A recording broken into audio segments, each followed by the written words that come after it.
let me ask you something. What if the key to your real inner freedom isn't about expressing yourself, but about skillfully hiding who you truly are?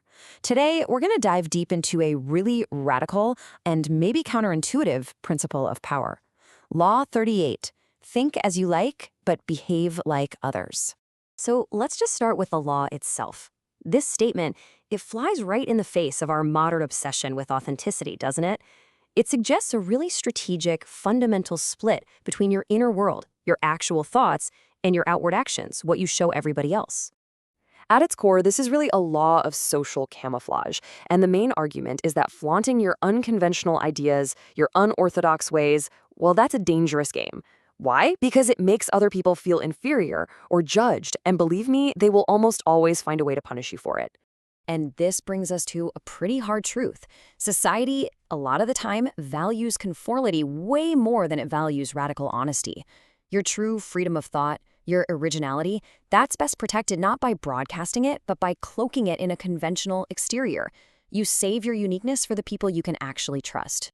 Now, to really understand the immense risks of ignoring this law, we've got to look at a cautionary tale from ancient Greece. It's the tragic story of a Spartan nobleman named Pausanias, a guy who literally had it all and lost every bit of it because he refused to blend in. I mean, just look at the sheer speed of his downfall. Pausanias goes from this celebrated hero to a public enemy, not because he lost a battle or made a strategic error. No, it was because he openly rejected his own culture's norms. His adoption of Persian customs wasn't seen as some simple quirk. It was viewed as a profound betrayal. And this is where we see his fatal error. It wasn't his private taste for Persian luxury that did him in. It was the public display of those tastes. His fellow Greeks saw it as him looking down on their simple, disciplined way of life, and they could not forgive that perceived superiority. So, if defiance leads to downfall, what's the alternative?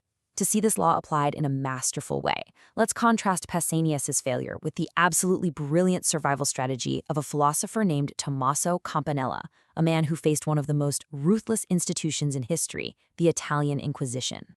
You have to understand, the stakes for Campanella were literally life and death. He held beliefs that were considered heretical, even atheistic. And for that, he was thrown in prison and subjected to horrific torture for almost 30 years. He figured out really fast that open defiance was just a path to pointless martyrdom. So what does he do? He comes up with this masterful three-part strategy. First, he fakes being insane to escape execution. Then, he performs the ultimate act of conformity. He writes a book that champions the very powers that are oppressing him. And finally, and this is just a stroke of genius, he disguises his true beliefs inside a book that appeared to be a defense of orthodoxy. He used their own tools against them. The contrast here could not be more stark. Pausanias flaunted his difference, and it destroyed him. Campanella, on the other hand, he flaunted his conformity and used it as a shield to survive, and ultimately to win his freedom and subtly spread his ideas. One man used his uniqueness to isolate himself into oblivion, the other used conformity as a weapon.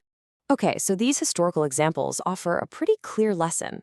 But what about us? How do we apply this principle of blending in today? How do you master what's known as the common touch without completely losing yourself in the process? The core strategy is really about mastering your appearances to create inner freedom. You have to recognize that society judges exteriors first. By carefully managing your outward behavior so you blend in, you earn the space to think whatever you want without interference. This is the art of dissimulation, making a show of supporting conventional ideas just to avoid pointless, energy-draining arguments. We see a really powerful example of this with the Marranos in Spain. For centuries, while facing intense persecution, they practiced Catholicism in public. They rose to high positions, all while secretly preserving their true Jewish faith and identity. They absolutely mastered outward conformity to protect their inner world. And in a more modern context, look at the playwright Bertolt Brecht. He used this law to navigate two different kinds of inquisitions. He charmed the anti-communist committee in America by just playing the part of a cooperative citizen. Then, over in East Germany, he made some minor, superficial changes to his plays to satisfy the communist authorities. In both cases, these little dances of orthodoxy gave him the freedom to create as he pleased. You know, Voltaire just captures the ultimate expression of this law perfectly. To be the greatest practitioner of a strategy, you have to publicly appear to be its greatest opponent. That is the absolute height of dissimulation. But like any powerful tool, this law isn't absolute. There's a time and a place to break it. So when can revealing your true unconventional nature actually become a source of power? So the big question is, must you always conform? The simple answer is no. But, and this is a really big but, the timing of your nonconformity, and more importantly, your position of power when you choose to display it, that's everything. Here's the rule. You should only dare to stand out once you have achieved an absolutely unshakable position of power. From that high up, your nonconformity can actually emphasize your unique status, showing everyone that you're above the normal rules. But you have to be warned, it is a very dangerous game. Even a Roman emperor like Caligula found out that flaunting your power too much just breeds resentment, and that can lead to a violent overthrow. Ultimately, this law leaves us with this powerful and maybe a little unsettling image: the black sheep. Think about it. The herd shuns the black sheep because it's different, it's uncertain, and when it wanders away from the herd, it becomes an easy target. So the final, crucial point is this: your real power, the freedom to think your own thoughts, is best protected not by loud rebellion, but by the quiet camouflage of fitting in. And the real question is, can you bear the loneliness of thinking differently while behaving like everyone else?